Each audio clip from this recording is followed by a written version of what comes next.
तिकडे शिरूरला बघायचं आहे, पण इकडे सुद्धा लक्ष द्यायचं आहे. एक छोटा एक 4 ओळीच्या 2-3 कविता लिहिल्या आहे, तर त्या मी आपल्या पुढे सादर करतो. एक सापाची कविता आहे. मारता कशाला साप, करता कशाला पाप, घ्याल त्यांचा जीव तर लागेल तुम्हाला पाप. सोडून द्या हवं साप, आवरा हवं संताप, त्यांच्या मार्गाने ते जातील आपोआप. कशाला पुसता साप, कारणे आहेत आमाप, हळद कुंकू दातामुखी लागेल त्यांची धाप. येत असेल तर पकडा साप, माराल तुम्ही जर थाप, विनाकारण करून घ्याल स्वतःच्या जीवाला ताप. मारता कशाला साप, करता कशाला पाप, वरून काही सर्व काही बघतो आहे तो आपल्या सर्वांचा बाप. वरून सर्व काही बघतो आहे तो आपल्या सर्वांचा बाप. संपत्ती जेव्हा सर्व साप, उंदीर वाढतील आमाप, अन्नधान्याची नासाडी बघून उडेल सर्वांचा थरकाप. आणि दुसरी आता एक दुसऱ्यावर छोटी चारोळी लिहिली आहे. सांगतो एक बिबट, सांगतो एक बिबट, नाही मी तिखट, पोटाचा प्रश्न आहे म्हणून आलो आहे निकट. सांगतो एक बिबट, नाही मी मुळी तिखट, पोटाचा प्रश्न असल्यामुळे आलो आहे निकट.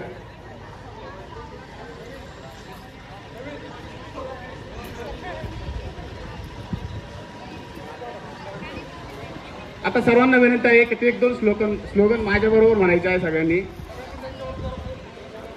जंगले उजाड झाली सारी, जंगले उजाड झाली सारी, म्हणून आलो तुमच्या दारी, म्हणून आलो तुमच्या दारी. जगा आणि जगू द्या, आम्हाला पण जग बघू द्या. जगा आणि जगू द्या, आम्हाला पण जग बघू द्या. त्यांच्यासाठी ठेवा रान, त्यांच्यासाठी ठेवा रान, प्राणी पक्षी आपली शान, प्राणी पक्षी आपली शान. धन्यवाद.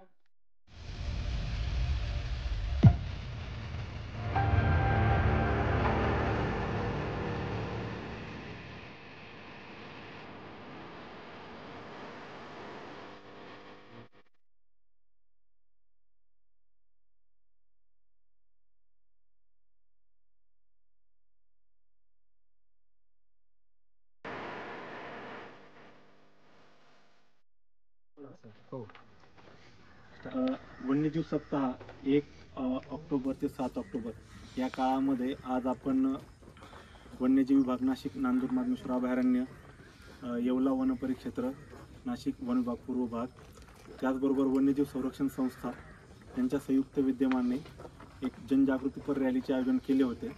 आज बिबट संवेदन क्षेत्रातील गावामध्ये आपण फिरून मानव वन्यजीव संघर्ष टाळणे कामी जनजागृती करण्याकरता तसेच शून्य सर्पदंश अभियान याकरता जनजागृतीचे विविध उपक्रम आज घेतले होते. त्याबद्दल सर्वांचे आभार. आणि आजच्या या कार्यक्रमाच्या निमित्ताने आपल्याला जे काही व्हॉलंटियर्स लाभले होते त्यांच्याही आजच्या कार्यक्रमाच्या निमित्ताने आणि आपण केलेल्या जनजागृतीच्या निमित्ताने आभार. त्याचबरोबर पुढे 6 दिवसही हा कार्यक्रम याचप्रमाणे चालू राहणार आहे.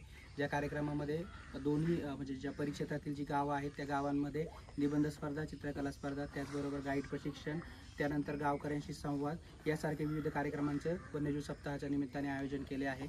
आणि वन विभाग म्हणून मानव बिबट व वन्यजीव सहजीवन हे समोपचाराने आणि अगदी समोपचाराने चालू राहील यासाठी वन विभाग प्रयत्न करीत आहे आणि या प्रयत्नांना या निमित्ताने नक्कीच फळ मिळेल अशी अपेक्षा आजच्या या ठिकाणी मी अपेक्षा व्यक्त करतो. तुम्ही एकदम म्हणजे निस्वार्थ भावनेने करताय ना, मी खरोखर तुमचे आभार मानतो. कारण आता नाशिकमध्ये ना कमीत कमी ट्रिपल डिजिट म्हणजे NGOज आहेत, पण कोण किती काम करतं ना हे आम्हाला चांगलं माहिती आहे मनापासून. तुम्ही म्हणजे आता मी कदाचित हे जास्त हार्श बोलतोय की तुम्ही तालुक्याच्या जिल्ह्याच्या बाहेरचे लोक काहीतरी काम करताय. ते ठाण्याहून आले कॉन्स्टेबल साहेब, कोण आहेत ते? गेले त्यांची ट्रेन होती, मग अशी गाठ पडली. अहो पोलिसांना काही साध्या ड्युटी असतात का? तरी सुद्धा तो माणूस ठाण्यावरून 2 व्हीलरवर इथं आला आणि आपल्या इथं कॉन्ट्रीब्युशन देऊन गेला, जे लोकल लोक सुद्धा देत नाही. प्रांजळपणे कबूल करतो मी, हे तुम्ही करताय. हे अगदी निस्वार्थ भावनेने तालुक्यासाठी, जिल्ह्यासाठी, देशाचा एक नागरिक म्हणून तुम्ही करताय ना, यासाठी वन विभाग आणि मी वैयक्तिक आणि माझ्या टीमतर्फे तुमचे मनापासून ऋणी आहे. कारण हे न विसरता येण्यासारखी गोष्ट आणि नाही एवढं कॉन्ट्रीब्यूट करू शकत जेवढं तुम्ही करताय बाहेरून. तर हे असंच राहू देऊयात आपण. समोपचाराने बऱ्याच गोष्टी मार्गी लागतात आणि नक्कीच तुमचं योगदान आणि कसं होतं तुम्ही लोकांमध्ये आमच्यापेक्षा जास्त वावरताय त्यामुळं खूप चांगलं इंटरॅक्शन होतंय, मेसेज पण पास ऑन होत आहेत. तर हे आमच्या दृष्टीने पण खूप मोलाची गोष्ट आहे आणि असंच आपण याच्या पुढे सुद्धा काम करत राहू सोबत. आमच्याकडून तुम्हाला काही मदत लागली तर वेळोवेळी आमचं सहकार्य तुम्हाला आहे. जर काही आमच्याकडून लागत असेल मदत त्यावेळी आणि तुमचंही सहकार्य 100% आम्हाला भेटेल. मी बोलू 100%. नाशिक जिल्हा नव्हे तर भरपूर ठाणेसारखा एरिया असेल त्या ठिकाणाहूनही कॉन्स्टेबल असो किंवा पोलीस कर्मचारी असो आपल्यामध्ये येऊन सामील झाले. एक मेसेज फक्त आपण फॉरवर्ड केला होता की आपल्याला अशी एक रॅली काढायची ज्याच्यातनं मानव आणि वन्यजीव आणि बिबट हे जे सहजीवन आपल्याला दाखवायचं आहे की बऱ्याच ठिकाणी हल्ले होतात, पण गेल्या 3 ते 4 वर्षापासून निफाडसारखा किंवा या तालुक्यासारखा जो काही येवलाचा भाग आहे, निफाडचा काही भाग आहे, त्यामध्ये काही बाहेरचा भाग जरी त्यामध्ये असेल तर त्यामध्ये सुद्धा बिबट्याने हल्ला केलेला असं कुठलीही घटना लवकर मनुष्यावर झालेली नाही आहे. शेळी असेल किंवा दुसरा कुत्रा असेल, एखादी घटना 2 जर सोडली तर मानव वस्तीवरती हल्ला झालेला बिबट्याचा अजूनही 3-4 वर्षात कुठेही घटना नाही आहे. हे आपलं आणि वन विभागाचं तसंच नागरिकांनी आपल्याला केलेला वेळोवेळी सपोर्ट यामुळे या सगळ्या गोष्टी शक्य झाल्या. तर ते अजून जास्त लोकांपर्यंत आपल्याला कसं पोहोचवता येईल यासाठी आपण नागरिक आणि वन विभाग यातला महत्त्वाचा दुवा म्हणून आपण काम करतो. आपण काही वन विभागाचे कर्मचारी नाही आहे, कोणी प्रत्येकजण शेती करतो, कोणाचा व्यवसाय आहे, कोणाची नोकरी आहे. हे सर्व सांभाळून आपण इथे काम करत असताना आज सकाळी पहाटे 5 वाजेपासून उठला असाल, कोणी 4ला उठला असेल तर कोणी रात्रीपासूनच आवरावर केली असेल.